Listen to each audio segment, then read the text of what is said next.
is cooking.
Wake up, you ain't heard the news. Fast breaks on your screen, always making moves.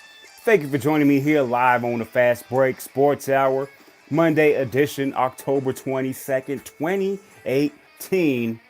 And man, I wasn't able to do the show on Friday, full force football Friday. It was kind of disappointing, but I got called in to work. I had to work 2 shifts, man. That's what we got to do sometimes to pay the bills, man. Put that bread on the table. Got to do what you got to do. My apologies for that, but I'm back here for this Monday edition of the Fast Break Sports Hour. And what a time it is to be back. Just got some news a couple hours ago. A big trade in the NFL. Gonna cover that. We're gonna cover some of the big games yesterday in the NFL as well as Week 7 is starting to commence, and it'll finish off with tonight's Monday Night Football game between the New York Giants and the Atlanta Falcons. We'll also get to that. The ALCS, NLCS wrapped up. We have our World Series set up for Tuesday, which is tomorrow, between the Los Angeles Dodgers. I thought you knew. I thought you guys understood that. I told y'all, hey, the Dodgers are going to be there in the World Series. Now they got to finish it off. And they're going to be traveling to Boston to face the Bostonians, the Red Sox. It's going to be a heck of a matchup. Major League Baseball is salivating because of this matchup. Now, it's not Dodgers Yankees, but it's the next best thing. You could bet your bottom dollar on that. We're going to talk about that. And there was a big fight on Saturday. If you guys didn't catch it, man, hell of a fight between Chris Paul and Rajon Rondo, making UFC and all other fighting irrelevant Saturday, along with chair shot type thing. Come on, man. We're going to get to that as well. But let's get right to it. The big trade. Amari Cooper from the Oakland Raiders, soon to be Las Vegas Raiders, has been traded to the Dallas Cowboys for a first round pick. Now, I knew he was going to get traded. I knew there was speculation that it was going to happen real soon, along with some other guys that are involved in trade rumor circles, whatever you want to call it. But Amari Cooper for a first round pick? Oh man, that's, if you think about it. Now there was also reports that the Eagles offered a second round pick for Amari Cooper. Look, I understand Amari Cooper is young, 24. But what have they seen in the last year and a half to make them think that Amari Cooper is what he was the first 2 years? And what was the reasons for Amari Cooper's fall off? Is it the player? Is it the system? Was it the quarterback he was playing with? Were they just at odds so much that they couldn't get the ball to supposedly their most lethal weapon on offense, which was Amari Cooper? Got 1,000 yards his first 2 years in the league with the Raiders. But then last year was, man, he would just disappear. There was many games where he only had 1 or 2 receptions. And I understand they had Michael Crabtree, but they had him the year prior, and Amari Cooper was still their number 1 receiver. And he had a big game last year, kind of like this year. He had one big game, but disappeared for all the other games. Last year, he had a total of 680 yards. 680. That's not number one receiver. I will argue that's not even number two receiver. And again, is it the team? Is it the scheme? Is it how they were using him? Did he have some sort of, was he at odds with a certain player? Was he at odds with the organization and just how he was being used? We're going to find out. But to me, a first round pick for Amari Cooper, they set the bar real high. Not just for themselves and Amari Cooper, but for the rest of the league and other teams trying to acquire players that are on the trading block. This year, Amari Cooper, 280 yards. Okay, so he was kind of on pace to do the same thing he did last year. Only difference was last year he caught 7 touchdowns in 14 games. This year he has 1 touchdown in 6 games. That 6th game he got knocked out in the first quarter, and he's still in the concussion protocol. So I highly doubt. I believe the Cowboys are on a bye this week. So it's a good trade for them when it comes to getting a player that's not going to be missing any games. So he should be out of the concussion protocol here pretty soon, sometime this week. But the price was too high. Even the Eagles offering a 2nd round pick. So where do you go when you look at players like Le'Veon Bell? And I know he's an older player, but a player like Demaryius Thomas, who many speculate, well, he's not a number one anymore. He's not a number one. He's probably more so a solid possession receiver. But when you look at the numbers, if you just want to compare him and Amari Cooper, his numbers blow away Amari Cooper's. But Amari Cooper, because of his age and because they're looking for the upside, they traded a 1st round pick. So if you're the Denver Broncos, you have to be licking your chops because you're like, we could at least get a 3rd rounder for Demaryius because of that. You're not going to get a 1st. You're not going to get a 2nd. You probably won't get a 3rd, but now you can use that as a measuring tool, as the metrics to say, look, these 2 teams wanted Amari Cooper for a 1st or a 2nd. Teams that are trying to get into the playoffs. And Amari Cooper hasn't done due diddly the last 2 years. Whereas Demaryius Thomas almost had 1,000 yards last season with 3 different quarterbacks, not named Derek Carr. And this year was on a better pace to get near 1,000 yards. He's at about 330 something, I believe, 372 yards after 7 games, 33 receptions and 3 touchdowns. So he's on pace to have a slightly better season than last year. Around the same, but more touchdowns. I mean, that's what he is now. You're going to get a possession receiver. You're going to get a lesser version of a Larry Fitzgerald. 4 or 5 receptions, 40, 50 yards. That's what you're going to get. But that's the consistency you're going to get. With Amari Cooper, you might get a game where he catches 6 balls for 110 yards and 2 touchdowns. But then you also might get 3 games in a row where he doesn't even total that. The 6 for 110 and 2 touchdowns. So that's what you're going for. Now, if you're the Cowboys, you gave up a 1st for a reason. If you're the Dallas Cowboys, you gave up the 1st round pick because you expect to get a number 1 receiver. And they said it loud and clear. Our wide receiver by committee wasn't cutting it. So what they're doing there is they're making an excuse for why Dak Prescott really hasn't evolved and or produced as he should have had he had a number 1. So now that excuse is out the door. And if I'm Dak Prescott, I'm happy to get Amari Cooper. But if I'm looking at Amari Cooper based on the last 2 years, because you are what you are lately, I don't want to know what you were 2 years ago. This isn't Randy Moss where he was the best receiver in the world, went to Oakland to a bad organization, and everyone thought it was over, then went to New England and then broke records with the Patriots. This isn't that. Amari Cooper was never considered the best receiver in the game.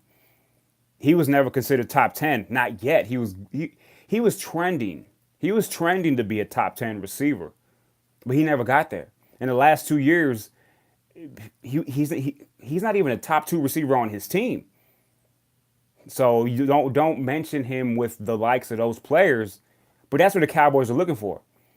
So this might be Dak Prescott's, oh man, who do you blame now if it doesn't work out? Now, where are the excuses going to be pointed towards? So they found out this excuse. Well, we're doing a wide receiver by committee. We really don't have a number 1 or a number 2. We have a really good slot receiver in Cole Beasley. But other than that, we have a lot of number 3s. And that I'm not reaching there. You have a lot of number 3 receivers, Dallas Cowboys. And Amari Cooper, he's probably a glorified number 2. Like I said, can he have a big game here or there? Yeah, but he's not going to be what Julio Jones is. He's not going to be what Antonio Brown is. He's not going to be Adam Thielen. He's not even going to be Stephon Diggs. And Stephon Diggs is a pretty good 1A, 1B, however you want to rank those 2 receivers in Minnesota. What the Cowboys are hoping is that they get a better version of last year's Dez Bryant. I'm just putting it real. And is it going to have a better attitude? Because does that have anything to do with why he wasn't producing for the Raiders? He just wasn't getting any targets. And when he was dropping balls. And he was finishing games with 1 catch for 7 yards. So the Cowboys put it all on the line. And to an extent, I like that. Because you're willing to say, you know what, we're going to give up a first-round pick. We're going to give up some of our future for a guy that we hope he has to be the number 1 now. He has to. And what does that look like at the end of the day for the Dallas Cowboys? You know, stats-wise, going down, these last 9 games for most of the NFL for teams that haven't already had their byes. What does that look like in 9 games? All things being equal, when we talk about health. But let's say he's able to get 9 games with the Cowboys. What is success and what warrants that number 1 pick? Personally, I think getting to the playoffs is 1 for it to warrant a number 1 pick. Or at least being in the conversation the last week of the season and doubling whatever production he's had thus far. So in basically 5 games, he has 22 receptions, 280 yards, and a touchdown. So in the last 9, at the bare minimum, oh man, you're going to want 45 receptions and about 600 yards and 3 or 4 touchdowns. I think the 3 or 4 touchdowns is easier to get. 45 for 600 in 9 games. That would warrant a number 1 pick. And then have that continue to next year to where you can start putting him in a conversation as a top 20 receiver. But they rolled the dice on this one. And the Eagles, I think because of that loss yesterday, kind of switching gears here, because of the loss the Philadelphia Eagles endured yesterday against the Carolina Panthers, where they were up 17-0, and then I don't know if they took the foot off the gas or the Panthers just said, okay, we're here now.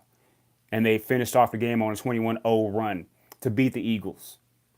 I don't know if the Eagles now view that trade because, again, they offered a number 2 for Amari Cooper per reports. So now, okay, you didn't get Amari Cooper. You lost Jay Ajayi. You're 3-4. You lost a 17-0 lead to a pretty good Carolina Panthers team, so there's nothing to sneeze about that. But still, 17-0 at home, there's no reason for you to lose a game 17-0 going deep into the 3rd quarter. You got to give the credit to the Carolina Panthers for coming back and taking that game in Philly. That was big. And the Panthers were able to get to 4-2 now. Eagles down to 3-4. Does this force the Eagles' hand? Because they're obviously looking for a playmaker. If they were desperate enough to offer a number 2 pick for Amari Cooper, but the Cowboys were like, they were swift on the phone, man. Jerry Jones like, no, I'll give you number 1. Jerry Jones is going to will and deal. And it's going to be hit or miss. But now do the Eagles say, Pittsburgh, what do you want for Le'Veon? Let's do this. Let's get it done now. Because Le'Veon still ain't showing up for the Pittsburgh Steelers. There was reports a couple weeks ago, oh, he's going to show up week 7, their bye week, get some work in, get things going. Didn't show up for the bye week. And then they say, well, he's probably going to show up this week 8, the beginning of the week, and see how much work he gets. Still ain't showing up yet. So, is this the Eagles' shot? Is this what they have to do now? Because I don't think the Eagles are too interested in a player like Demaryius Thomas. They basically had that with Alshon Jeffrey. You know, you're going to get a slightly lesser version of Alshon Jeffrey if you acquire Demaryius Thomas for a 4th or a 5th round pick. Call it what you want. That's not really going to, the uptick on your team isn't going to be that much. You're going to have consistency, but you're basically getting a lesser version of Alshon Jeffrey, where Amari Cooper, that's more of a bang or bust, where the reward on the payback on that is very big, but so are the losses. You know, so it's kind of like, it's a gamble when you talk about Amari Cooper. But you can win big. You can win big with Amari Cooper, but you can also set your team back a little bit if it doesn't pan out, especially after the Cowboys get a number 1 pick. So the Eagles now, are they going to go all in on Le'Veon Bell? I think you're going to find out here in the next 48 hours if that's true or not. And if it's not Le'Veon Bell, what about a Jordan Howard? LaShawn McCoy, I think those talks aren't going to happen anymore, especially with LaShawn McCoy getting that head injury yesterday. I think that's going to ease up a little bit. So I think you're looking at players like Jordan Howard. You're looking at players, obviously Le'Veon Bell, and that's going to be a nice price. I'm pretty sure the Bears will trade you Jordan Howard for that 2nd round pick that you offered the Raiders for Amari Cooper. I would do it if I was the Eagles. It solidifies your run game. That's a pounder. That is your workhorse. And you still got all the little shifty guys. You still got Clement. You still got Smallwood. Sproles will be coming back into the fold. So I think that would be big if they could do something like that. Or do they try to pry away David Johnson from the Cardinals and offer the same kind of deal as they would for Le'Veon Bell? Because, it's going to take, it might take that 1st round pick to get Le'Veon Bell, even though it's only this year. And then you talk about a contract when the season's done. The Eagles are on deck now because the Cowboys are saying, yeah, it might be boom or bust, but we got to get to the playoffs. We're 3-4. We just lost to the Redskins. And when I say we, I'm talking about the Cowboys. I don't like the Cowboys. I'm just telling y'all like if I was them. Don't get it twisted. If you're the Cowboys, you got to say, we just lost a heartbreaker to the Redskins because our kicker couldn't make a field goal off the crossbar, or not the crossbar, but the upright. And we're 3-4 now. We're tied with the Eagles. And now we're 2 games behind the Redskins in the loss column. You can call it 2.5 because now they have the tiebreaker because of the loss to the Redskins. But they'll meet up again, so they'll be able to make that part up. It looks like the Cowboys are saying we have to do something now. So now the Eagles they got to equal that. They got to meet the Cowboys in the middle. They got to say, okay, that's your move. Check this out. We're going to do this. And again, it might take the 1st round pick and then some. I think a 2nd round pick will get you Jordan Howard. I don't see why that hasn't happened. But obviously, first of all, you're trying to get Le'Veon Bell, and I think that has to happen if it's going to happen this week. Obviously, the trade deadline is next Tuesday, so they still have 8 days. But why are you going to wait if you're the Philadelphia Eagles? Might as well get it done, get some work in, have them ready for that next game. So Eagles are on deck when it comes to making a move. Patrick Peterson, a player that just recently came out and said, I don't want to play for the Cardinals anymore. I want to be traded. I demand a trade. Then the coach, Steve Wilks, says, we're not trading Patrick Peterson. The general manager, Steve Keim, says, we're not trading Patrick Peterson. That's not on the table. Obviously, that's what you have to say. Because If you want a great deal for Patrick Peterson, you have to act like you don't want to trade him. But if you say, oh, yeah, we're listening to the deals, we're willing to trade him, then people are going to give you bad offers. They're going to say, well, you're willing to trade him, so it's going to be to the best bidder. So we can probably get Patrick Peterson for a second, for a first. But when they say he's not tradable, we're not going to trade Patrick Peterson, that means give me your best shot. What do you have to offer? Because we're rebuilding. And yeah, you know what? He is one of the players that he's a face of the franchise, but we're not going anywhere soon. And having Patrick Peterson and paying Patrick Peterson isn't going to make a difference. His play on the field isn't going to make enough difference for us to make a playoff run, to be a 500 team. You guys saw the Cardinals on Thursday. They got waxed by the Broncos 45-10. And Patrick Peterson looked like he was disinterested. Like he was just like going through the motions. For those of you that watched the game. I know many people didn't watch it because there's two bad teams playing. So there's that. And then there's reports that he wants to go play for the Saints. That he has a list of options. So look out for that. I mean, I think the Cardinals, if they get a great deal, I think they'll do it. They've already said Deon Buchanan, he's on the trade block. A linebacker / safety that plays a new linebacker role. And the Broncos put a couple names out there when you talk about Demaryius Thomas and Brandon Marshall, one of their inside linebackers. Demaryius Thomas, I truly believe will get traded here in the next, week or so. I think for the Denver Broncos, it'd probably be in their best interest that if they can't trade him today or tomorrow, that they just wait until next Monday, because it'd be kind of tough because he is part of their plans when you talk about creating a game plan. Next week they play against the Kansas City Chiefs, which is, in Kansas City, 35 points walking out the locker room. I think the Denver Broncos, if they can't trade Demaryius Thomas by tomorrow, then you scrap up all trade talks until the following week, because you're going to make Demaryius Thomas part of the game plan.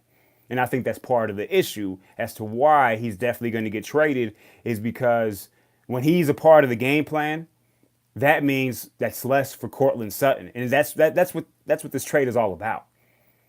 Not only is it the 13-14 million that he's going to garner, but it's also he's a possession receiver who's lost a step. He's going to be productive. When you talk about possession receivers, he's going to give you 4, 5, 6 catches for 40, 50, 60 yards. That's what he's going to do. He might get you a touchdown here or there. You can depend on him in certain situations. But when you talk about Courtland Sutton, he's going to be their new number one coming up real soon. Obviously, it's Emmanuel Sanders right now for the Denver Broncos, but Sutton is going to be the number one, if not by the end of this year, definitely starting the season next year. So their thinking is, we have to get him to be our number 2 right now so that he can just keep learning and be part of the game plan so that he can explode. So I really think Demaryius Thomas, more so than Le'Veon Bell, has a better chance. Now, I wouldn't be surprised if they both get traded and or Jordan Howard. But I think Demaryius Thomas is definitely going to get traded here within the next week. Again, just my belief, I'm not hearing anything when it comes to if they can do it on Thursday. I'm just saying that if I'm the Broncos and I'm game planning, if I don't trade him by Tuesday, I can't game plan and then have him traded on Thursday or Friday and like, he's not part of the game plan anymore. We put him in there. I mean, they're pretty smart. I'm pretty sure they'll figure something out. But that's just the way I'm thinking. But I do think, if you had to put a number on it, I think there's an 85% chance he gets traded here in the next 7 days. That's just my opinion. And now you have to look at what teams, because obviously the Cowboys were one of those teams that were looking at a receiver. Now they got Amari Cooper, gave up a first. Now you got to look at which teams that are trying to make that push, that want to solidify their wide receiver group, to get a solid number 2, maybe a real good number 3, because that's what Demaryius Thomas brings. He's going to be a real good number 3 receiver or a solid number 2. He's had a 100-yard game this season, but you can't really count on that. from here on out. He might have one more in him this year, but, consistent. But when it comes to, you know, number two, number three type receiver. So that's why I don't think the returns on Demaryius Thomas are going to be too high for the Broncos. I think best case scenario, they can get a fourth round pick. You might be pushing it. I don't believe he'll get traded for a player. It would have to be for a player that's going to help them now, whether it's linebacker, whether it's on the inside. When we talk about defensive line, I doubt anyone would trade an offensive lineman because, again, the depth at offensive line just isn't there in the NFL these days. So what really would you want in return for Demaryius? But that's one to really look for. But big trade, Amari Cooper, just to get back to it, Amari Cooper, big trade. It's more so risk for reward. What's going to happen? It's going to be very interesting to see. And for those of you that do fantasy football, now there's a different outlook for Amari Cooper, but it's more so let's sit and wait, see what he does the first couple games. That's going to give you an idea of what Amari Cooper is going to be for the Dallas Cowboys. The first game might be a fill out. I mean, look at Josh Gordon for the Patriots. They got, they traded for Josh Gordon, and each week he's getting more snaps and slightly better. So you're starting to see who Josh Gordon is. Yesterday, Josh Gordon, 4 receptions for 100 yards, 2 big passes that he caught. And that's what Josh Gordon's going to provide. And he's just going to keep getting better and better and better. But that team, they spread it around. They got a lot of talent. When you talk about the New England Patriots, Titans and the Chargers, the game in London yesterday. That was interesting because the Chargers were definitely dominating the game especially in the first half. Phillip Rivers, man, throwing the ball like nobody's business. And the Titans really couldn't get anything going. But then that second half, it started to turn. The Titans were able to run the ball. Mariota was able to move around, create some space, connect on some passes. And the big story in this game, for those of you that didn't watch, or if you did, the Chargers ended up winning this game 20-19. But with seconds left in the game, the Titans scored a touchdown. So it's 20-19. They kick the extra point. It goes to overtime. And I think 9 times out of 10, or 9 coaches out of 10, will kick the extra point, try to go to overtime. And Mike Vrabel is that 1 out of 10 that said, you know what? We fought this hard to get back. We might as well go for the win. And I was opposed to it when they lined up, but then they got a penalty and they were able to move up to the 1. So now I'm like, okay, you have the ball at the 1. I think you have to go for 2. It doesn't matter who you are. But then you get the ball at the 1. I think the play call that Mike Vrabel or whoever called the play, whoever decided to do RPO slant pass from the 1, when you have a mobile quarterback in Marcus Mariota, a pounder in Derrick Henry, and then Dion Lewis as well, I think they outsmarted themselves. I think you would have been better off handing it off or doing some sort of keep play with Mariota. Maybe he gets on the outside and walks in. I think that would have been a better option. That's a 50-50 play as opposed to a pass where there's just a lot of things that can go wrong. Like happened. It can be deflected at the line. It can be deflected by a defender who's guarding the receiver. It can be picked off. It can be dropped by the receiver, or it can be caught. So that's like a 20% chance that something good is going to happen on that play, as opposed to if you run it or if you do something that you're used to, that you're good at, it's 50-50. Let's just call it what it is. That's just my point of view, the way I view that. I think the decision for going for it on the 1 is great. I wouldn't have gone for it had it just been at the 2-yard line, like an original extra point. I think original extra point, you got to go for that. And there's some of y'all saying, well, what about that Ravens game against the Saints? The Ravens scored a touchdown late. They go for the extra point to tie the game. And Justin Tucker, who I have said on many occasions is the best kicker in the NFL right now. He's probably been the best kicker the last, 8 years. That dude's clutch. I would say he's top 5 clutch kickers I've ever seen in my lifetime. That's how awesome Justin Tucker is. And he missed an extra point. And they ended up losing by 1 point because of that. Because there was roughly 20 something seconds left in the game. And that's a heartbreaker because they came back, they drove. Joe Flacco drove that team down and got the touchdown at the end of the game. And it looks like they're going to overtime. After the Saints, they was looking pretty good in that game. Missed the extra point. So you're damned if you do, you're damned if you don't. I still always take the extra point unless that circumstance happened to where there's a penalty on the defense and you're able to move up half the distance. You get the ball at the one. I think you go for two every single time. You're at the one. That's you can't get 1 yard, and I don't know what you want. I don't know what you're doing in the NFL if you can't get one measly yard. So I definitely agree with Vrabel's decision after the fact. Don't like the play call. I agree with the Ravens kicking the extra point because, again, 9 out of 10 coaches are going to kick the extra point. So I don't see nothing wrong with that.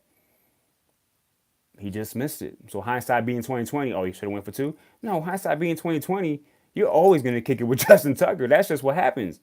It just so happened that it happened to the best kicker in the game. Things happen. And that's what happens when you move the extra point. I don't like that. I don't know if I'm just a prisoner of the past where an extra point was a 99% chance of it going in. Obviously you have the occasional block. You probably have one extra point blocked every 3 weeks, maybe if that back in the day. But having the line of scrimmage at the 15-yard line when you decide to kick the extra point, but then when you go for 2, you have it at the 2-yard line. That to me doesn't make any sense. Now, what would make more sense is why would you make a 1 point more difficult than a 2-pointer as opposed to the play call that you're going to call? I mean, that was to me, that's a drastic move. Moving the line of scrimmage from the 2 to the 15, if you decide it just sounds like they want to get rid of the extra points. You want to get rid of kickers in general. You can't do that. That's part of the game. It's part of football. You got to kick off, which they'll probably take out at some point. You got to kick field goals. I mean, you can't interrupt things like that. Now, if you want to move it back 6 to 8 yards, the 8 to 10-yard line is your line of scrimmage, and your extra points are 28 yards as opposed to 33, because that makes a difference. That makes a big difference. And you kick the ball 33 yards on an extra point, that's not 98, 99% of accomplishing the extra point, if you will. That probably brings it down to 90%. 9 out of 10 kicks are going to go in. I don't like that. I want extra points to be almost a certain thing. People want to see that game go to overtime. That's where you're missing out, NFL, because if it's not 33 yards and it's 25 or 26 or 27, you're looking at an overtime game between the Baltimore Ravens and the New Orleans Saints. That's great. And probably the same thing for the Titans and the Chargers. You're probably looking at overtime if the Tennessee Titans believe much in their kicker from 25 as opposed to 33. Previously the standard was it was an extra point. It was 20 yard, basically a 20-yard field goal was the extra point because you had the line of scrimmage at the 2. They line up at the 9.5, 10-yard line and kick the extra point. Move it back 5 yards, 6 yards. The percentage is still going to be pretty high. And you might have that once in a while. But overtime would have been great in those occasions because you saw teams fight back, get back into games. Speaking of overtime, the Cleveland Browns continue to love overtime. They love it. They go to overtime again for the 4th time this season. And the kicker for the Tampa Bay Buccaneers, with under 4 minutes left, kicks a 55-yard field goal. That's clutch. And for you as a coach to say, go out there and kick that 55-yarder, and if you miss it, the Browns only got to go about 15 yards to get into field goal range. But with their luck, they probably got to go 40 yards because they've been having bad luck with kickers. So the Browns lose that one. Tampa Bay Buccaneers pull that one out with that long field goal in overtime. Again, just wish, I don't like the extra point rule. I don't like it. It makes no sense to me whatsoever. Blake Bortles. When I shake my head before I say anything, the next thing that's going to come out of my mouth is going to be Blake Bortles. I'm telling you, Blake Bortles is a detriment to this team, and he's the only reason why they're not ever going to get anywhere. That team last year was destined to do great things, except for their quarterback was Blake Bortles. This year, their quarterback is Blake Bortles, and he got pulled yesterday, and rightfully so. Cody Kessler looked better than Blake Bortles yesterday, but it was all for naught. They were already down 20-0 to the Houston Texans at home after losing to the Cowboys 40-7. After losing to the Chiefs 30-14, which, okay, it's expected. But now you're 3-4 if you're Jacksonville, and though the first place team is only one game ahead of you, the team that beat you, the Texans, they're riding high because they done won 4 in a row. Jacksonville needs to figure out, and he was pulled, but they said he's the starter. He's going to start again. So Blake Bortles like, y'all don't got to back up to get me out. So with all that being said, sorry, I got a little battery thing.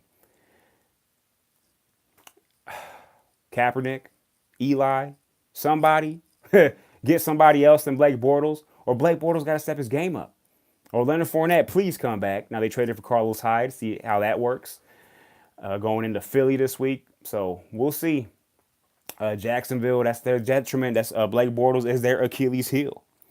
And what can you say about, man, ahead of his time, Patrick Mahomes? The return on him has been great, to say the least. Again, another big game, dominating the Cincinnati Bengals 45-10. Now, it wasn't so much the Chiefs' defense holding the Bengals to 10 points. It's the Chiefs' offense that holds them to 10 points. Because once you're down 14-0, you scrapping up your game plan, and you're just trying to keep up. And I think that's the issue. You want to beat the Chiefs, you got to stay up early, and you got to keep it on the throttle. New England Patriots, they did that. The Broncos almost did that, but almost doesn't count. But that's the recipe for success. You have to get up early on the Chiefs, and you have to make things uncomfortable. And you got to keep going. You can't just be up 14 and say, we did our job. No, because he can score 14 points in 5 minutes. That's the way it works with Patrick Mahomes. But he's been doing great. The Chiefs are great. They might be getting into that number 1 spot over the Rams. I know the Rams dominating the 49ers.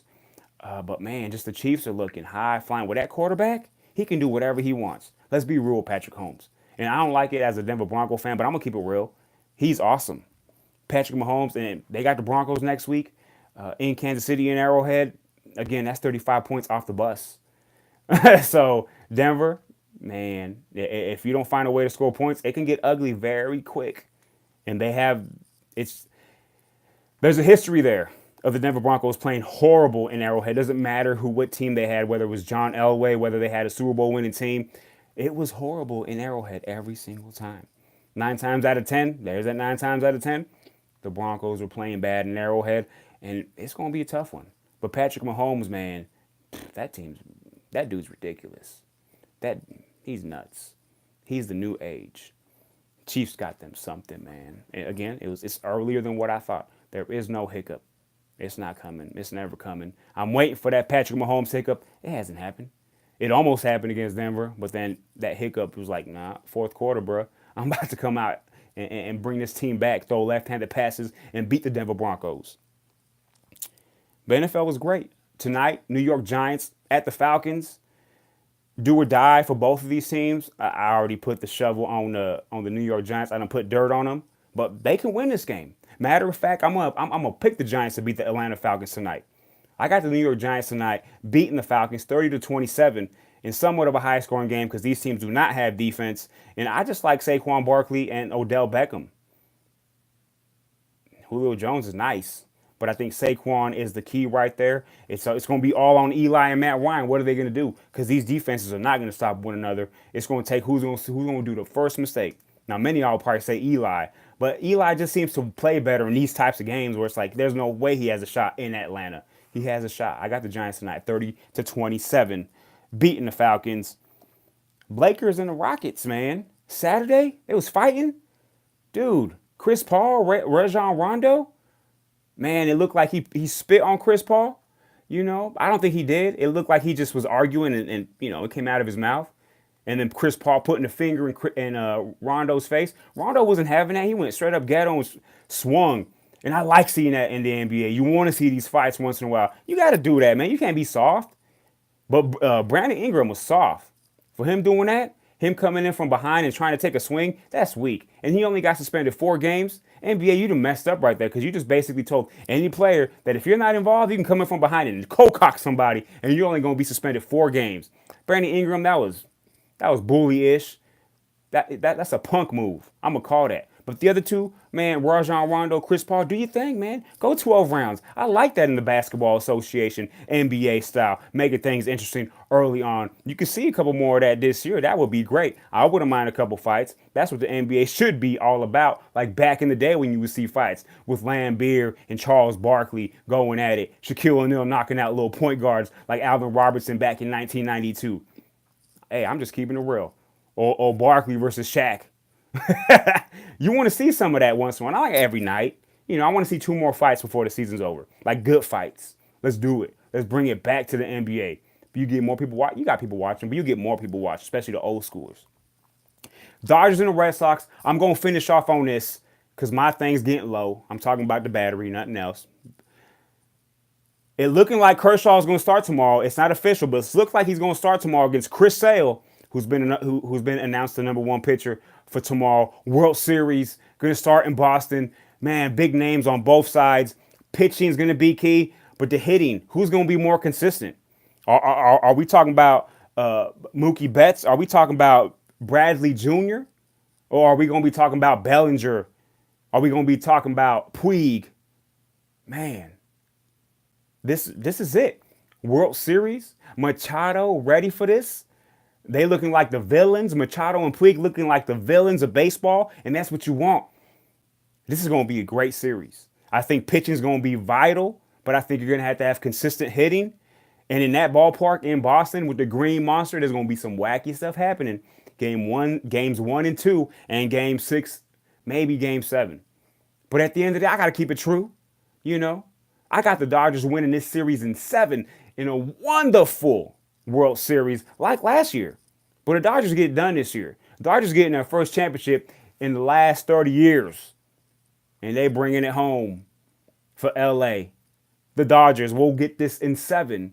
That starts tomorrow. World Series, one of the best World Series matchups I've heard of, seen in a long time. Last year's World Series game was off the chain. The 7 games, that's the best series I've ever seen. Will the Dodgers and the Red Sox top that?